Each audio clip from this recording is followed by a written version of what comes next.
So the first step to plaiting your horse's mane is I cover my horse's hair in hair gel. I use Brill cream, which is fantastic for making the mane look very slick and shiny. And then I also use the Smart Grooming plaiting gel to kind of stick down any little loose hairs. I then section the mane into, I use sort of 3/4 size lengths of the comb.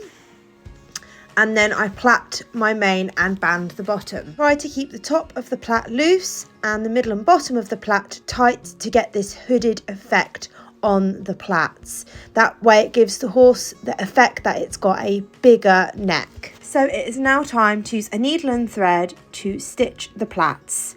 My needle is from a tack shop. You wouldn't use like a sewing needle.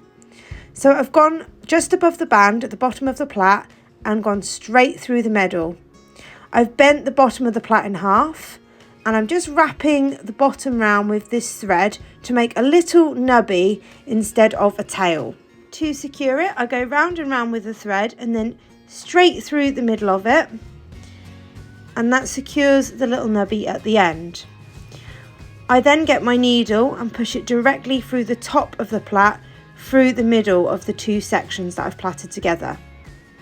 And then I slowly pull the thread taut whilst pushing the hair into a little ball shape. I hold it with my fingers once I've got it into a place where I want it. And then I literally sew up and down a couple of times to secure the plait in place. So sewing down and up.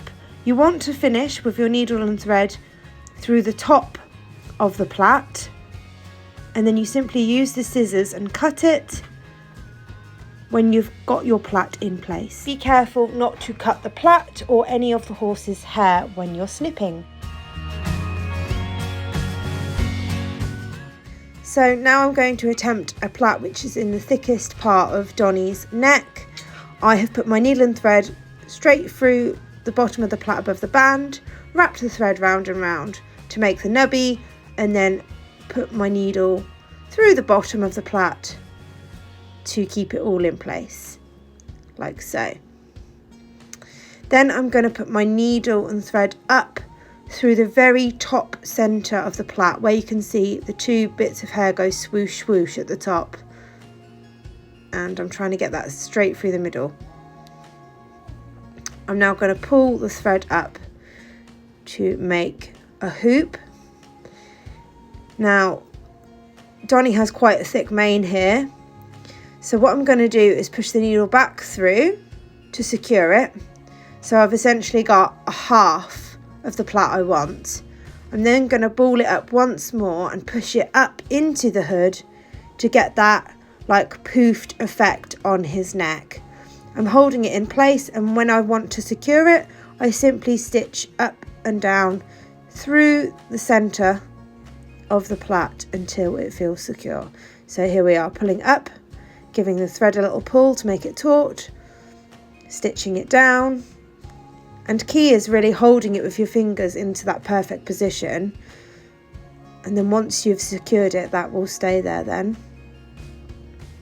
Pulling up and then getting my scissors and cutting it once it feels secure.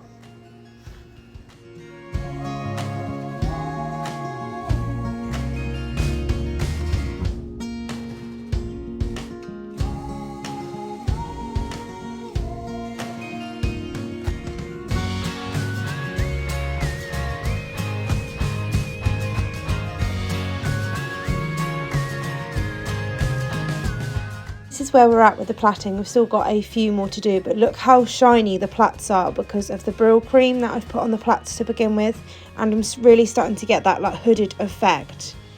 Here is the finished product. There are a few little wisps, but at this time of year I'm not incredibly worried, but I'm really happy at the shape of them and how they make Donnie's neck look.